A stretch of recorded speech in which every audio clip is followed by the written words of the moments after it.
मा जुक्ति दं बा गैया आलादा रायजोखौ मोननो थाखाय बेफोरनि सायावनो जों सावरायनो आखायाव लादों।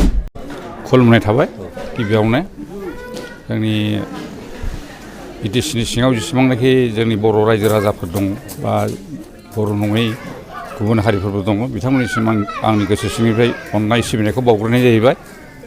दा जोङो दिनै भारत उदांस्रिनि 78 नाम्बार इन्डिपेन्डेन्स सेलेब्रेट खालामनायखौ जोंबो भारत संबिजिरनि सिङाव थानानैनो जोंबो बेखौ दिनै फालिदों मानिदों। जोंनि आफादानो जाहैबाय अल बड' एक्स भलुन्टारि फर्स अर्गेनाइजेसन। जोङो दिनै बे जोंनि आफादा भारत संबिजिरनि सिङाव थानानै संबिधाननि सिङाव थानानैनो जोङो मोनसे बर' गोदानै बर' रायजो आलादा हादोर जों सोरजिनो नाजादों आरो जों गभर्नमेन्टआव दाबि खालामबाय थादों।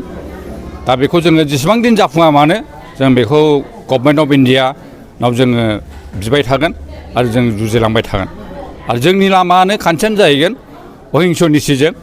ओंखायनो जोङो भारतनि संबिधानखौ मानिनानै दिनैहाय जों भारत उदांस्रिनि फिरफिलाखौ जोङो उरायहोदों। नोंथांमोना गोबां सोद्रोमाफोरखौ लानानै दिनै मोनसे सावरायमेल खुंदों। मा बुंगोन बेखौ लानानै मा सावरायदों नोंथांमोना? जों सावरायनाया बेनो, मानो होनोबा जोंनि बैसोआ दा बाबेनलांबाय।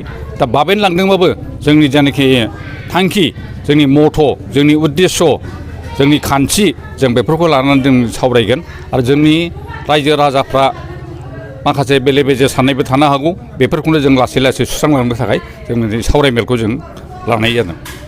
बर'फ्रा आलादा रायजो सोमावसारनायनि मुङै मोनथाम सुक्ति खालामबाय दिनैसिमाव। नोंथांमोनाबो बेबायदि सुक्ति खालामहैगोन नामा जोबथारनायाव? जोङो दिनै बुंनो थाङोब्ला जोङो अल बड' एक्स भलुन्टारि फर्स अर्गेनाइजेसना जों खुनु सेटिसफाइड नङा बे मोनथाम सुक्तिनि सायाव। जादोंमोन बिटिसि सुक्तिया एसेबाबो मोजां जादोंमोन बा एसे डेभेलपमेन्टबो फैदोंमोन, खिन्थु नैबे बिटिआर सुक्तिया एखेबारे नंखाय। जों बेखौ बिनि सायाव लानाय जेबो सेटिसफाइड नङा। गामि सोसनबाय होनना बुङो चिफ मिनिस्टारा, दाख्लैसो होनदोंमोन 19टा सोबाय होनदों। दा खिन्थु जों नुफिनलायबाय 16टा जालायबाय।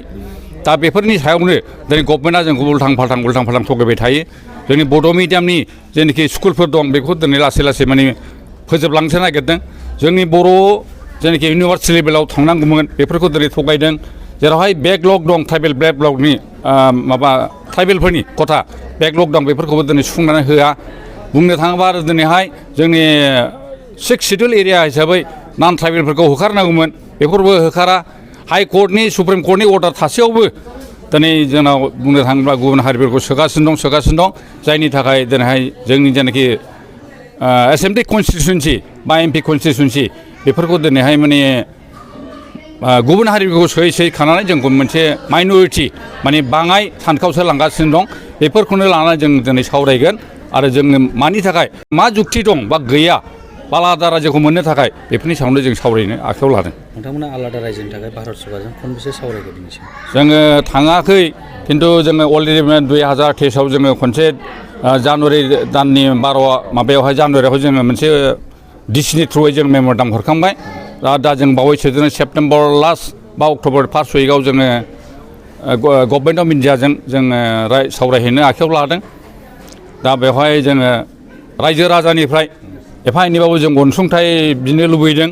दा रायजो राजाफोरखौ आं खावलायहरनो लुबैयो दिनैनि बे मेसेजनि गेजेरजों जाहाथे रायजो राजाफ्रा अननानै जोंनि बे अल बड' एक्स भलुन्टारि फर्स अर्गेनाइजेसननो जाहाथे एफा एनै अनसुंथाइ हरो। डिमान्ड गैया, जों डिमान्ड खालामा, खिन्थु अनलायलायनानै जाहाथे जोंनि बर' जाथिनि थाखाय बा बर' हारिनि थाखाय आलादा रायजोखौ नांथारगौ होननानै जाय बिथांमोना सानो, जाहाथे बिथांमोना अननानै जोंनो अनसुंथाइ एफा एनै हरो। जों बेखौनो दिनैनि बे मेसेजनि गेजेरजों आं खावलायहरनो लुबैदों। जों खुनु राजखान्थि हान्जाजों लोब्बा गैया आरो जोंनि बेवहाय जोंनि आफादाव सोरबा बिजेपिजों थानो हागौ, सोरबा बिपिएफआव थानो हागौ, सोरबा इउपिपिएलआव थानो हागौ, सोरबा तृणमूल कंग्रेसआव थानो हागौ, सोरबा बिजेपिआव थानो हागौ। बायदिसिना राजखान्थि हान्जाजों दङब्लाबो खिन्थु हारिनि थाखाय नैबे हारिनि अलगद टाइमाव जोङो दिनै ज' जादों। ओंखायनो जोंनि आइडेन्टिटियानो जाहैबाय अल बड' एक्स भलुन्टारि फर्स अर्गेनाइजेसन। जों बेवहाय राजखान्थिनि खुनु लोब्बा गैया आरो खुनु राजखान्थि पार्टिया जोंखौ दानानैबो होआखै आरो जों खुनु